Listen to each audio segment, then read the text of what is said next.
Hey, how's it going? Multi-news, Acc Friday, February 25th, 2022. From the papers always. First up, New York Times, propaganda machine go burr. Usual press releases from the CIA, the NSA, the State Department, etc. New York Times International Edition on the left. The West must make a statement. Yeah, the West already made a statement. The statement is we're going to lash a load of sanctions on that make absolutely no difference, and Vlad can do whatever he wants. Wall Street Journal, same repeated press release from CIA, the NSA, etc. Nash Post candidly turned their header black for the day instead of yellow. That reminds me a little bit of how a lot of people posted black squares on Instagram at one stage to support Black Lives Matter. Remember that? Grandma from Cuba down here. Russia declares its objective is to demilitarize the Ukraine, not occupy it. Oh, that's good to know. Down the bottom quote from Veal, there has been no more noble and generous revolutionary political process than our revolutionary political process. Yes, thank you, Veal. Star of South Africa, there's Vlad looking a bit like Hitler. Underneath that, some class action suit on the banks, true crime. Jerusalem Post and press releases from the Israeli intelligence services. The Hindu world shocked by Russia's full-scale invasion of Ukraine. Was anybody shocked by Russia's full-scale invasion of Ukraine? They've been talking about it in front of the papers for what feels like years now. The Australian Putin's invasion day, down the bottom, beating around the bush. Hawke lied about sending forces to the Gulf. That's Bob Hawke, who was the Prime Minister of Australia at one stage during the Gulf War, and apparently he came out and said, yeah, the Yanks have asked for support and they want us to send soldiers and whatever, but that was a total lie. Bush hadn't asked. Apparently that man was also an alcoholic and a sex addict, so a true Australian. Salute. Global Times China. Putin ready to talk apparently after paralysing Ukraine, according to Chinese. Irish Examiner, Putin, Ukraine, Irish Times, same stuff again. Belfast Telegraph, Putin's war on the West. Irish Daily Mail, there's that woman again injured. Putin to seize the capital in days. Irish Sun, nuke fear as he seized Chernobyl. People worried about nukes now.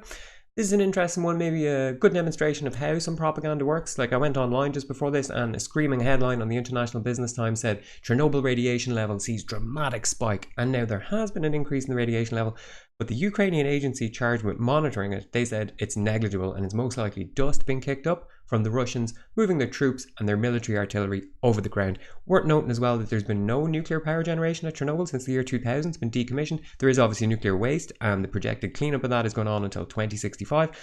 It's also only 20 kilometers from Belarus's border, and when Chernobyl incident happened, 70% of the fallout went into Belarus, so it would make absolutely no sense for Russia to somehow cause another Chernobyl at Chernobyl because Belarus is an ally. Carol from Scotland, football, Putin. Down the bottom, Katrina Stewart. Her Majesty should put her feet up. Yeah, a lot of people are hoping she should put her feet up into a horizontal position and stay that way. Financial Times, Putin, Ukraine, Guardian, Putin invades. Times, there's that woman again. Dark day for Europe, Putin, Ukraine, etc. Independent, the bloodshed begins.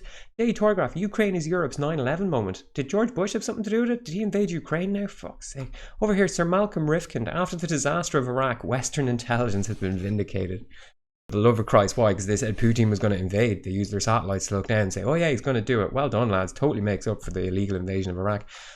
Her blood, his hands. Daily Express, war in the Ukraine. Daily Mail, Putin to seize the capital in days. Alrighty. iNewspaper, Ukraine's agony. Metro, there's Vlad again with Hitler behind him. I thought he was dead. Must be advising Vlad there, looking at that photo.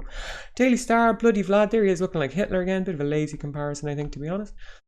Next up, a little peek behind the Iron Curtain. This paper is Russian and I obviously cannot pronounce it, so I'm not going to try, but it says here, forward operation. How is the first day of the defense of Donbass? The Russian armed forces can complete the operation in support of the Luhansk and Donetsk People's Republic in 5 days. So that would mean it started yesterday. It could be over by Monday. That'd be good. This is from Dmitry Abzalov, president of the Center for Strategic Communications. He said, this is how long the main activities outside the major cities should take. And he said it will be important to make a decision on the preservation of economic activity. Yes, because disaster capital can only last so long. They need to have the normal economic activity come back. He also said here all the tasks assigned to the Russian groups were completed, so well done them, I guess. The joint use of raid detachments and airborne troops in the Crimean direction made it possible to unblock the North Crimean Canal and restore water supply to the Crimean Peninsula. Maybe it's all about water in the end. Interesting. Anyway, we've come towards the end. One interesting thing today in the visual narrative is this photo here of this woman that was injured that kind of went a little bit viral. It's on a lot of the papers. It's also on these other papers we shouldn't really cover. There's a paper from Turkey. Daily Sabah, also from Turkey. It's there. The West Australian there as well. And there's a paper from Belgium as well. I guess maybe not so many photographers out there in that part of the world at the moment for obvious reasons, but interesting nonetheless to see how one photo kind of becomes the chosen photo of representation of what's going on. Anyway, today is episode 176 of Newsac, which is pretty wild. And it's also the end of season 4.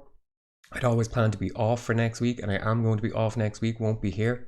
And I'm going to return at some stage after that. The earliest possible return date will be Monday, March the 7th. I am going to stream on March 17th, St. Patrick's Day. It's a Wednesday, live from Dublin. Looking forward to that big time. In the meantime, Julian Assange is still in jail at Her Majesty's pleasure without fair trial or due process in the maximum security Belmarsh prison. Boris is still the Prime Minister of the UK, and Prince Andrew, believe it or not, still the Duke of York. If you want to stay off corporate, state, social media for the day, just click the link in the description. Alright, thanks, good luck.